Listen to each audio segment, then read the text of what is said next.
Thank you, Jane. Which version of the Bible was that? New International Version? Yeah. Yep. Okay. What should it be? No, that's fine. That's perfectly fine. Good.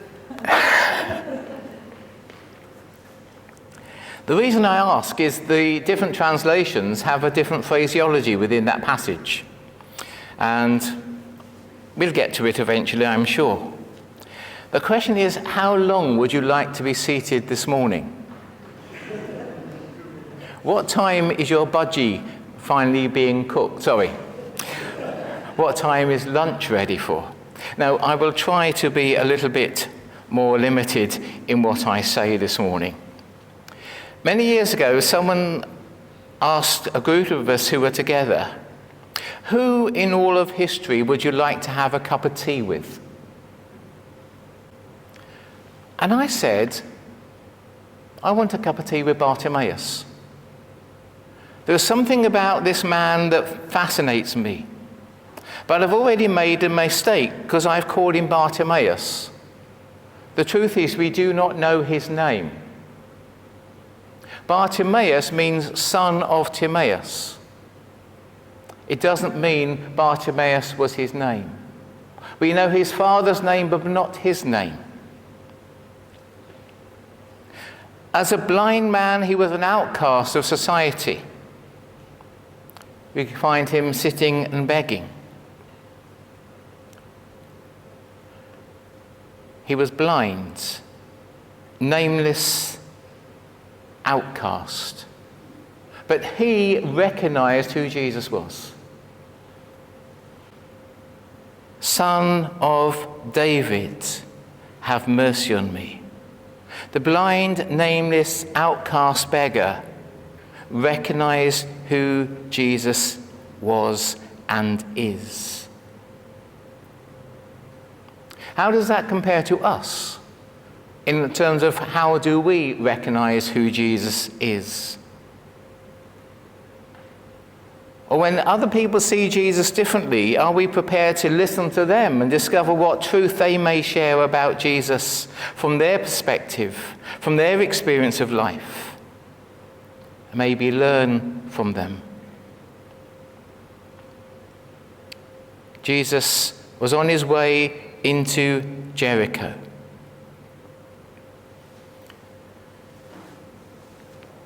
They came to Jericho. And they immediately left Jericho. They arrived and they were heading for the exit gate. I'm not sure that does too much for the Jericho Tourist Board. Jesus didn't seem to want to spend time there. But he was on his way up to Jerusalem. And the route took him through Jericho. And as he and the disciples were making their way out by a gate on the way to Jerusalem, Bartimaeus was seated and begging. He was looking for alms, A-L-M-S. This was the route of the pilgrims. Surely the religious on their way up to Jerusalem for festivals would give to him generously. Back in 1993, I was at the Methodist Conference in Derby, and it was in one of the big town hall buildings in the city. And as the representatives of the Methodist Church made their way into the building, every day there was lots of people gathered asking for donations for their welfare because there were religious people in town. Bartimaeus had a prime seat for receiving the generosity of the pilgrims on the way to Jerusalem. Today we come and people have given generously in shoeboxes, gifts for girls and boys out in the Gambia. There is actually a money plate in front of the lectern, so if you want to give some money to help these gifts go on their way, you're more than welcome to do so. But we, as loving, caring people, want to give what we can to help others less fortunate. So Bartimaeus, as we shall call him, found a really good sight, the way of the pilgrims. He would sit there with his begging bowl, or maybe just with the cloth, the blanket that was wrapped around his feet, collecting the money. I'm going to cut out quite a lot. Jesus said to him, "What would you like me to do for you?" What do you want me to do for you? You may think, well, what a daft question. He's sitting there begging, he's blind. Surely the answer is simple. But no, the answer wasn't simple. Because if Bartimaeus was to get his sight, then he could no longer sit by the begging gate. He would lose his place in society. However poor it may seem, it was his place. He would lose all income. He would lose the little security in life that he had. To receive his sight was to change his life dramatically, not necessarily for an easier life. The change was going to be dramatic. Was Bartimaeus prepared to give up all that for his sight? Jesus said to him, "What would you like me to do for you?"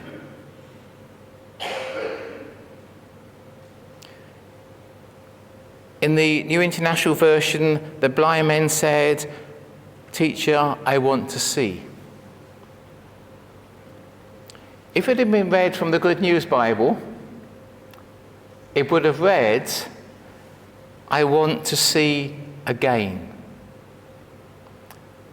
And the Good News Bible actually has the translation correct. From the Greek, it is, "I want to see again." What does that say to you? He previously had his sight, and he'd lost his sight. He wanted to see again. I know sitting in front of me are plenty of people who have had their cataracts removed. And I know in front of me is the one person sitting there who this week will be having a cataract removed. They will get a fuller vision, a fuller sight once more. There is one problem with it. You see the dust that otherwise was invisible to you.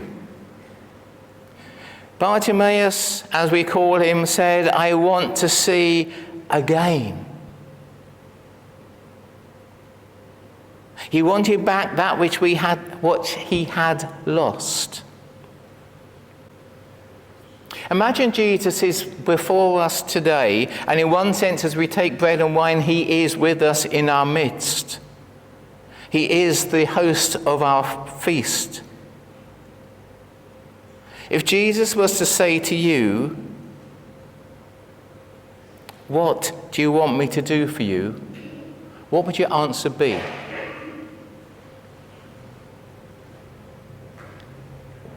What would your answer be? Would it be something selfish?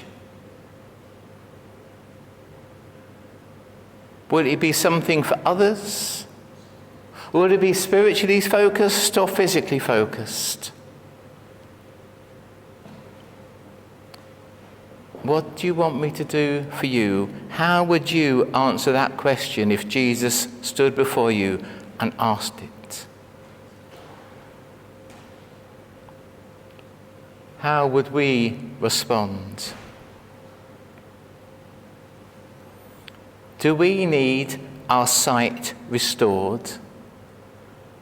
Do we need to have our eyes refocused upon Jesus? Do we have to have our eyes and a vision refocused that we may see the kingdom of God? When we first came to faith in Jesus, did we have an amazing enthusiasm and energy for sharing the gospel that we had discovered? Where is that energy and enthusiasm and eagerness to share the gospel now? Do we need to have our sight restored? Our eagerness for the transformation of the lives of others re-energized? Do we need a fresh vision of who Jesus is? A fresh vision of what it is that Jesus is calling us as individuals and congregations to be a part of?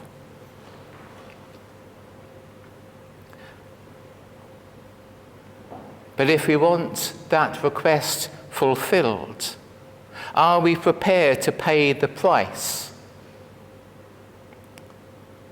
Are we prepared to give up all the security that we have, as Bartimaeus was?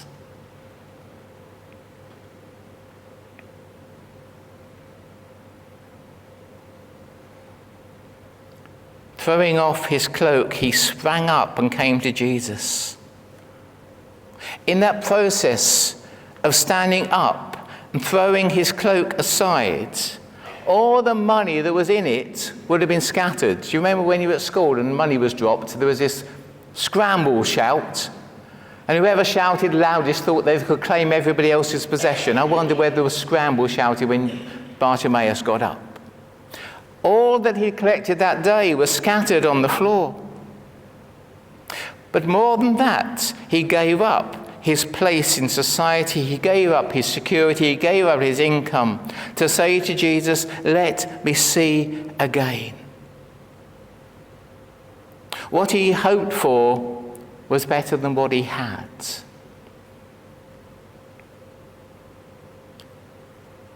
And he found an amazing enthusiasm and energy for Jesus, Son of David.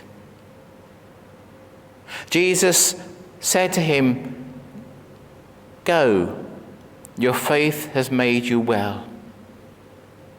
In that moment, he received his sight back, but he lost all his security.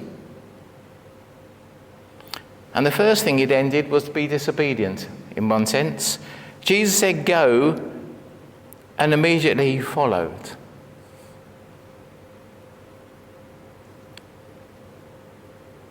Immediately he regained his sight and followed him on the way. Having got a glimpse of who Jesus was through hearing, he saw him. He saw him face to face and decided he wanted to follow Jesus. When we first heard the truth about Jesus and it made sense to us, we have enthusiasm to follow where Jesus leads. I remember some too many years ago, some 51 years ago, last month, getting off of a coach that I'd been transported back from the Lake District from a school holiday, school camping trip in the Lake District. There I discovered that Jesus loved me, that God loved me, that Jesus died for me, that my life was to be transformed through the grace of Jesus. And I got off this coach with great enthusiasm, saying to my mum, "I'm a Christian." She said, "Of course you are, you've been baptized." I thought, my definition is different from yours. There was an enthusiasm within me that my life had been changed through Jesus.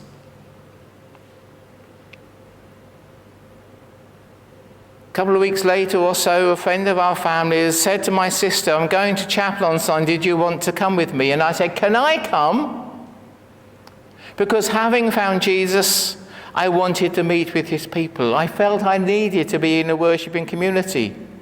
There was something deep within me that said, you need to be there. Let's follow what happened to Bartimaeus. Bartimaeus found his sight, and he got up and he followed Jesus. If you've got your Bibles open at Mark chapter 10, verses 46 to 52, if you turn the page or look down the next section, we find the entry of Jesus into Jerusalem. The Palm Sunday story.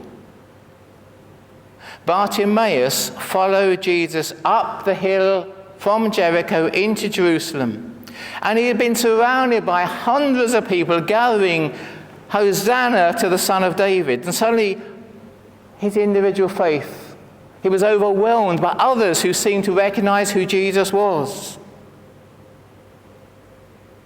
When we come to faith, that's so often our experience. We find ourselves with others with that enthusiasm for Jesus, because God draws us into a place where we can be fed and nurtured and grow in faith. But those of us who know the Easter story well are aware that Palm Sunday was followed by Good Friday not too far afterwards. The reason I want to meet with Bartimaeus for a cup of tea is to say to him, where were you on Good Friday? Was Bartimaeus standing at the foot of the cross watching Jesus crucified? For many in our spiritual journey, we go from that high point of Palm Sunday to the pain and desolation of Good Friday. Our Christian journey isn't always on the high. Job, everything was going well for Job. And then one day the devil said to God, you take away his possessions and see what he is like. When we come to Jesus, when we put our life in the hands of the Son of God, the devil is not happy. There is rejoicing in the heavens, but there is anger in the depths. And the devil wants to draw us back from the kingdom of Jesus, from being faithful, encouraging, and exciting for Jesus. And days can become dark. Bartimaeus went from glory of experience on Palm Sunday of others rejoicing to hearing the shout, crucify him.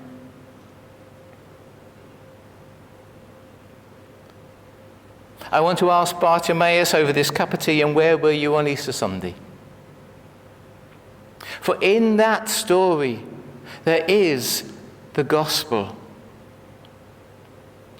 Life transformed, excitement, hardship, and glory. If in your life you're going through hardship, Jesus is going to stand before you and say, what do you want me to do for you? Think carefully how you answer. Are you prepared to pay the price?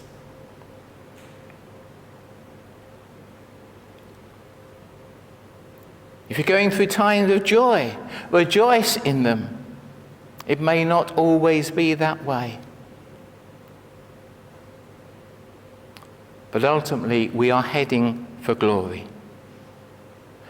Good Friday comes, Easter Sunday follows.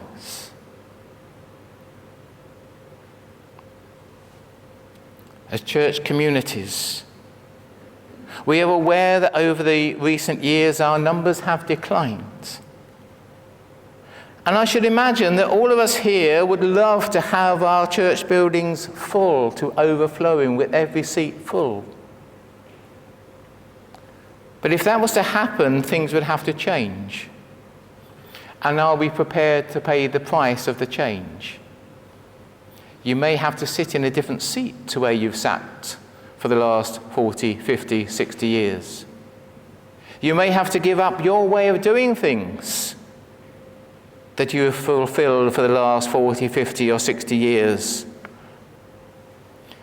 We may have to sing new hymns and new songs as God challenges us to welcome in new people to his kingdom. If Jesus says to you, what do you want me to do for you? How would you answer?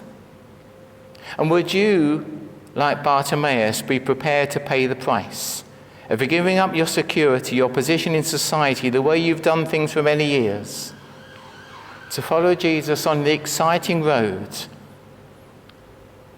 of excitement of Palm Sunday, through times of pain and suffering like Good Friday, but knowing Easter Sunday is true. What would you like Jesus to do for you? Bartimaeus says, "Open my eyes that I may see again."